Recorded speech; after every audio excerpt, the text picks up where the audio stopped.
What if television's most impactful moment wasn't created by a scripted show or a primetime news broadcast, but from a late-night stage designated for laughter?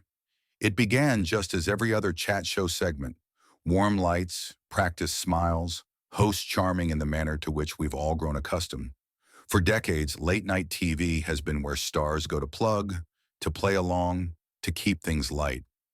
We watch for the repartee, the jokes, the reassuring beat of a host who always appears to be in charge of the room. But then something intervened, something no one in that studio or at home could possibly have anticipated. Angelina Jolie sat opposite Jimmy Fallon that evening, just another celebrity visitor in a string of familiar faces. But in minutes, something changed. Not with shouting voices or salacious revelations, but with something much rarer on contemporary television. Truth, unvarnished, unplanned, unflinching. And it started with an innocent question, or rather it was a challenge in disguise of curiosity. Fallon attempted to divert the topic, like hosts usually do. But what he did not anticipate was that Jolie did not show up to play games. She was there for a mission. Now maybe you've seen bits and pieces of it online. Maybe you've read a headline or caught a snippet on social media.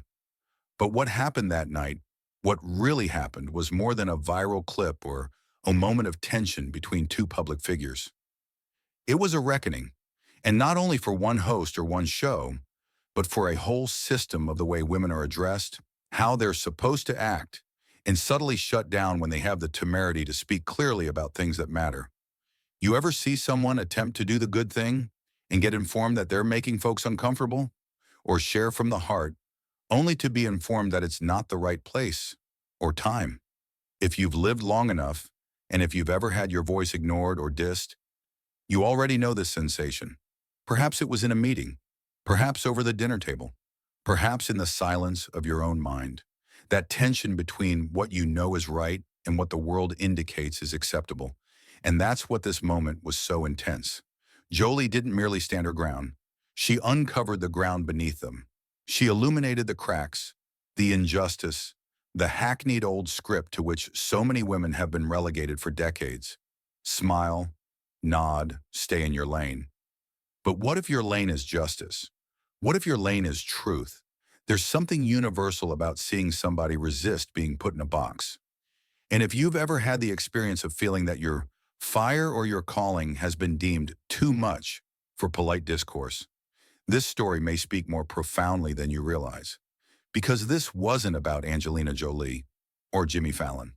This was about who gets to speak, who gets to listen, and what happens when someone finally decides they won't be politely redirected anymore. What then ensues is one of the most quietly explosive moments of television in recent years, where the power dynamic did not merely shift, but entirely reversed. So if you're prepared to watch what occurs when a person refuses to shrink themselves down into someone else's script, let's go through the moment that left a studio reeling, an audience silent, and a host, perhaps for the first time, utterly out of his depth. What happens when one of Hollywood's most admired actresses walks into a late-night interview expecting the usual laughs and light chatter, only to realize the host has an agenda that turns the whole thing upside down? Tonight, we're unpacking the tense and unexpected showdown between Angelina Jolie and Jimmy Fallon. An interview that started like any other, but quickly turned into something far more dramatic. What happened next left audiences shocked and producers scrambling behind the scenes. This isn't your average celebrity sit-down. It's a powerful example of what happens when someone refuses to be cornered. Before we get started, don't forget to subscribe and leave a comment. We want to hear your opinion as this story develops. The set at The Tonight Show was electric with its customary pre-show hype. Across from Jimmy Fallon sat Angelina Jolie, who had just settled into her spot. The cameras hadn't even begun to roll yet, but there was a peculiar tension backstage. What the crowd didn't realize was that Jimmy had received a bit of a push from his producers, a suggestion to take the conversation in a direction that would quickly come back to haunt him. "Angelina, nice to have you back on the show," Jimmy greeted with his usual smile as the cameras rolled. "You look great, as always." Angelina smiled politely, her hands quietly folded. "Thank you, Jimmy. It's good to be here." Let's jump right in, Jimmy said, still smiling. But his tone had a sharpness that folks paying close attention might have picked up on. Your new film's getting incredible reviews, but I've got to ask about something else that's been making headlines lately. There's been talk about your humanitarian work, specifically the groups you've been supporting. Some folks are saying you've gotten a bit too political for Hollywood. The silence was like an anvil between them, thick and carefully weighted. Angelina's face was an impassive mask, but a subtle change occurred in the way she sat, a slight straightening of her spine. She knew precisely what this was. I don't know what you're referring to as too political, Jimmy, she replied coolly. I've never been anything but active in humanitarian issues. It's not political to be concerned with human rights. Jimmy leaned over slightly, his smile still in place, but the twinkle in his eye betrayed him. He wasn't dropping it. Right, right, he replied. But some of the more recent causes you've been backing, well, they're causing a stir. When you make hard and fast positions on some of these global issues, it's going to ruffle a few feathers. Can't you just stick with what you're most famous for? You know, the acting? That last bit had a patronizing tone that didn't go unnoticed. A few people in the studio audience shifted in their seats, clearly sensing that this wasn't the usual light-hearted chat they'd come to expect. Angelina's jaw tightened ever so slightly. Then she responded with quiet authority. Jimmy, I've been a special envoy for the UN Refugee Agency for over 10 years. I've visited refugee camps in dozens of countries. I've witnessed children ripped from their families, Angelina replied, her tone firm but profoundly earnest. Women fleeing violence, whole communities displaced from their homes by war. Are you seriously saying that I should just ignore all that because some folks don't like being made uncomfortable talking about human rights? Jimmy's smile wavered. No, no, of course not, he replied hastily, attempting to regain composure. But it was obvious his producers were prodding him through the earpiece, telling him to continue. So he did. It's just that. Well, some of the things you've been saying lately, they've been fairly harsh. Like last month, when you criticized some of the government policies. I mean, you're not an elected official, you're an actress. Don't you think there's a line? You could sense the change in the room. The crowd, relaxed and primed for laughter, now sat rigidly in their seats, unsure of what they were seeing. Even the band appeared perplexed, glancing around at each other behind their instruments. Angelina sat back in her chair, her voice still even but with an assertiveness that commanded respect. Jimmy, I want to ask you something, she said. When you see injustice, when you see people suffering that could be alleviated by better policies, what do you do? Do you remain silent, just because speaking out would make your career a little less cozy? Jimmy didn't respond immediately. He appeared taken aback, as if he hadn't anticipated her turning the tables on him. Because that's what you're trying to get me to do, Angelina went on. You're trying to get me to forget all that I have seen, to pretend my platform does not include a responsibility. You want me to be merely a decoration, something handsome for the camera, rather than someone with substance. Jimmy's grin was beginning to look more and more strained. He attempted again. I'm just saying there's a time and place, you know? People tune in to late-night TV to relax, to have a little laugh. They may not be interested in getting into heavy political issues. So your work with refugees is too heavy for your show? Angelina asked, her tone a fraction sharper. But last week you had a comedian do bits on homelessness. And the month prior, you did an entire bit in fun of how people talk. That wasn't that heavy, but somehow assisting people from war zones. That's crossing a line. You could practically hear the air sucked out of the room. The contradiction stung, and it hit the host squarely in the face. Fallon blushed, realizing he'd painted himself into a corner. Not what I said, he grumbled. Then what was it, Jimmy? Angelina leaned forward now. Because it sounds to me like what you're actually saying is that it's fine for entertainment to punch down on vulnerable individuals if it's funny, but not fine to punch up at the systems that render them vulnerable in the first place? Jimmy nervously looked at his cue cards, then offstage at his producers. Something was obviously not going as it was supposed to. They'd had visions of a viral moment, but not this. But by now, things were rapidly spinning out of control, and it wasn't just embarrassing anymore. It was fast becoming a public relations disaster. Listen, Angelina, Jimmy ventured, attempting to corral the moment back in hand. I don't think you're getting what I'm saying. Am I? She asked, voice serene but slashing.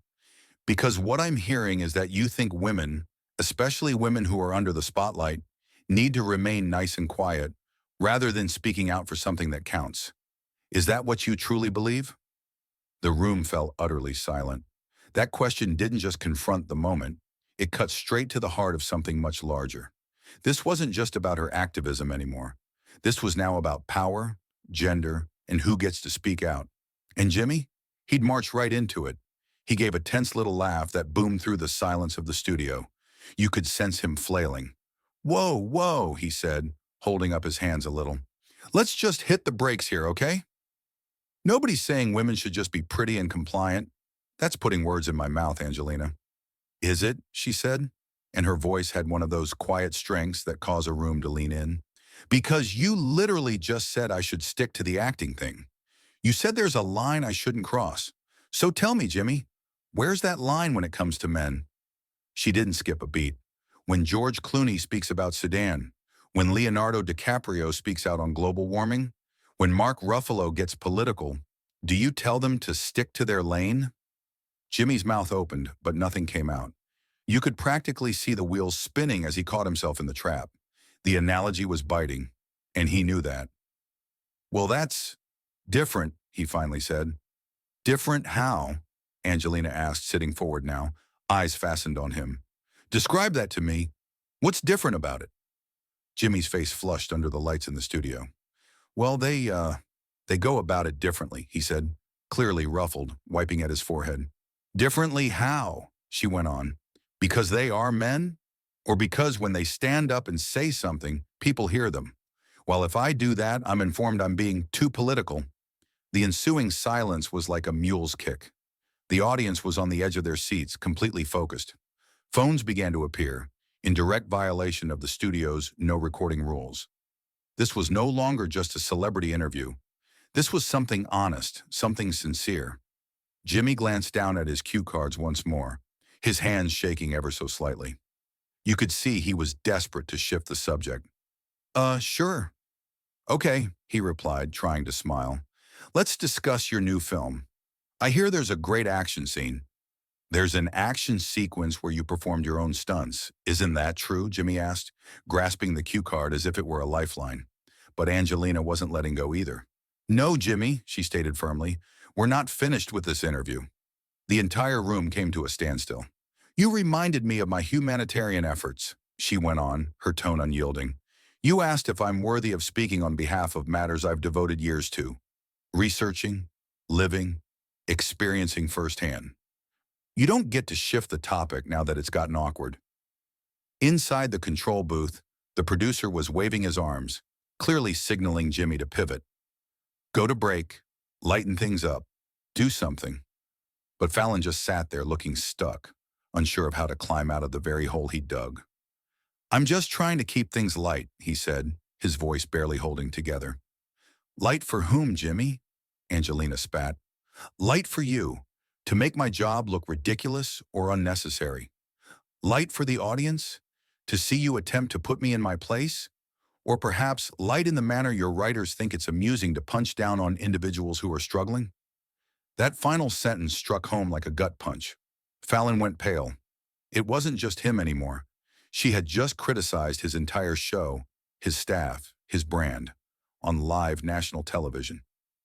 That's not fair, he said, sounding dazed. We don't punch down on vulnerable individuals. Really? She asked, raising an eyebrow. Because I've watched your show, Jimmy. I've heard the jokes about homelessness, about mental health, about people's appearances. But now somehow, talking about refugees, that's what crosses the line into being too political? The contradiction was out in the open now, and the audience could see it. Some were visibly shifting in their seats. A few were shaking their heads, whispering to one another, clearly taken aback at just how far off the rails this interview had gone. You're twisting my words, Fallon said weakly. I'm quoting you, Angelina corrected him. You told me to stay in my lane and that there's a line. You said people don't want to hear about serious political matters. Those were your exact words, so either stand by them or own up to being wrong. Jimmy seemed totally stuck. Each effort to redirect the moment only served to make it worse. Behind the cameras, his producers were frantically signaling with their hands, cutting their throats to signal a commercial break. But even that seemed out of reach now. Cutting away would only serve to affirm how deeply things had gone wrong. Look, perhaps I worded things incorrectly, he mumbled at last, looking down. Perhaps you did, Angelina said. But the tone of her voice warned everyone she wasn't going to let this pass. But poor wording sounds like a slip. This didn't sound like a slip. She hesitated, letting the import of her words sink in. This sounded deliberate. You had talking points about my work being too political.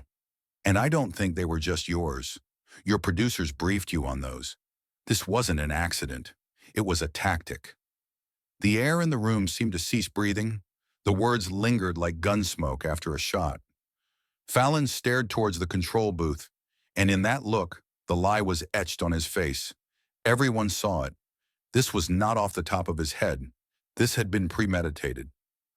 So now, Angelina said, her voice steady but crisp, the question is, what was the strategy? Her tone grew sharper with each word. To embarrass me? To make me seem extreme? For caring about human rights? Or was it to send a message to other women in this industry? A warning, speak up about serious issues, and this is what happens to you. No, that's not. It wasn't like that, Fallon said, but his voice had no weight behind it. It sounded more like pleading than denial. Then tell me about it, Angelina illuminated. Tell me why you attack me. Tell me why my work as a humanitarian is somehow offensive. But your show's jokes making fun of vulnerable individuals are harmless humor. Tell me why, when men actors complain, they're heroes. But when I say something, I'm informed that I need to keep to my lane. The studio was quiet, unnervingly, deeply quiet. You could hear the gentle hum of air conditioning overhead. No one shifted. No one averted their gaze. What began as a routine celebrity sighting had now become something monumental, an unsanitized reckoning telecast live on late-night TV. The conventional rules no longer applied. The host was no longer in command. Something unprecedented, the director breathed behind the cameras, gaze fixed on the screen, and he was correct. Jimmy Fallon made one final attempt, grasping the sole defense he had remaining. Angelina, I feel like you're being a little unfair here. I'm just trying to have a conversation. She didn't bat an eye. No, Jimmy, Jolie replied, her voice even but laced with unambiguous firmness. You're not attempting to converse. You're attempting to conduct an ambush. But here's what you didn't take into account. She leaned forward, her gaze fixed on him. I've sat across from warlords, from government ministers who attempted to silence me. I've been interrogated by individuals who wanted to make me small, to question my right to speak, to exist, to stand up for the vulnerable. And you think this, a late-night talk show host with a script in his hand, is going to succeed where they failed? The room went into absolute silence. The power dynamic had been reversed. Jolie wasn't simply standing up for herself. She had taken over the entire stage, converted the setting from a backdrop for comedy into a platform for truth. Fallon, who had once been the ringmaster of the bit, now sat in his seat looking visibly diminished, his own tactics disarmed and turned against him. The crowd couldn't turn away. This was more than great television. It was something more, raw, aggressive, and uncompromisingly real. The blow landed hard when Jolie made her comparison. Fallon's methods weren't so different from the intimidation tactics she had experienced in war zones. That's a pretty extreme comparison, Fallon said, his voice cracking. Is it? Jolie said, her voice cold but ruthless. She leaned back, her composure unmoved. Because the tactics are surprisingly similar. Undercut credibility. Challenge the right to speak. Make the individual feel like they don't belong. The only variation is the location and the stakes. Fallon attempted to call up his trademark laugh. It sounded brittle, empty, a far cry from the spontaneous charm he normally employed. "Come on, Angelina," he begged. "We're just having a conversation here." But she interrupted him. "No, Jimmy, you're attempting to belittle me on national television because someone determined my voice was becoming too loud, too inconvenient." Then came the coup de grace, the words that would be retweeted in headlines, on social media, in articles for weeks to come. "But here's what you and whoever put you up to this don't understand." Her voice did not rise, yet somehow it held the weight of every refugee camp she'd visited, every witness testimony she'd heard, every life she'd attempted to save. When you've held a dying child in your arms, when you've stood with mothers who've lost everything, when you've walked through camps where hopelessness fills the air like smoke, you realize something. She looked him straight in the eye. A talk show host trying to embarrass you doesn't quite qualify as a threat. Silence. Not even the distant rustling of cue cards. The band had frozen. The crew remained motionless. Fallon's crew in the booth was agog. One camera operator took a step back, as if to take in the moment better. This was no longer an interview. It was a real-time, uncensored reckoning with the power hierarchies that are normally taken for granted. And in that moment, everyone in the room knew. Angelina Jolie had just changed the conversation, not just on that stage, but beyond it. "You know," she said, turning back one last time, "if this moment teaches even one young woman that she doesn't have to shrink herself to be heard, then I'll consider it worth it." The weight of those words hit like a closing argument in a courtroom, a final truth laid bare, leaving no room for rebuttal. Jolie hadn't shouted. She didn't shout. The power in her voice was unyielding. She had spoken when she needed to, and spoken more besides. She strolled off stage with quiet distinction, her heels clicking against the shining floor like emphasis points on the hush that preceded her. The cameras kept rolling, but nobody stirred. Fallon sat motionless in his chair, his well-crafted persona ruined, his cue cards meaningless. The formerly lively studio now felt like a courtroom where the sentence had just been handed down, and it wasn't in his favor. A few nervous claps from the audience. Then more. In seconds, the room was on its feet with a standing ovation. Not for Fallon, but for the woman who had just used his stage as a platform for truth. Jolie didn't go back to accept it. She didn't want the applause. Her message had hit home. The damage, or transformation, depending on your perspective, was already done. In the control booth, the executive producer muttered to no one in particular, "Well, we're not airing that unedited," but deep down, they all knew. This was going viral, not for laughs, not for a meme, but because people would recognize the rawness, the courage, the unapologetic refusal to be silenced. Fallon finally stood, adjusting his jacket with shaking hands.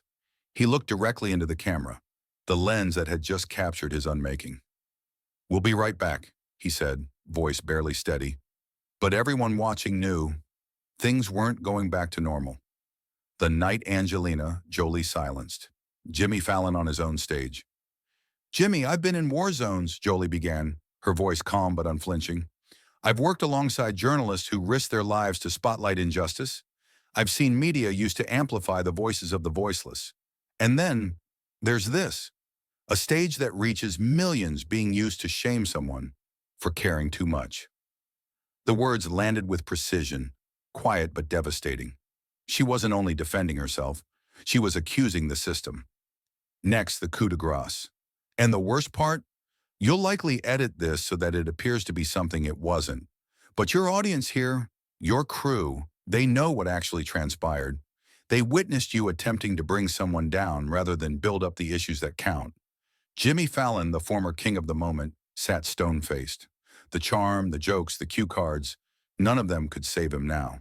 Whispers buzzed around the studio like a hurricane at last bursting loose. "I didn't come in here to discuss my new movie," Jolie replied, her voice firm, "or the refugee work I've spent years of my life on. I'm sorry your viewers won't learn about either, because you were more concerned with producing a viral moment than having a substantive conversation." And with that, she rose and exited off the stage, leaving Fallon sitting there, shaken visibly, in a studio that had just witnessed its host disintegrating under the pressures of his own strategies. The cameras continued rolling, but there was nothing more to say. That night, Jolie didn't so much walk off a talk show as she took back her voice and revealed what happens when powerful women won't shut up. So what do you think? Did Angelina cross a line? Or did she speak truth to power? Let me know in the comments below. And if you like more of these kinds of moments, where honesty slices through the fat, don't forget to like, subscribe, and ring that notification bell.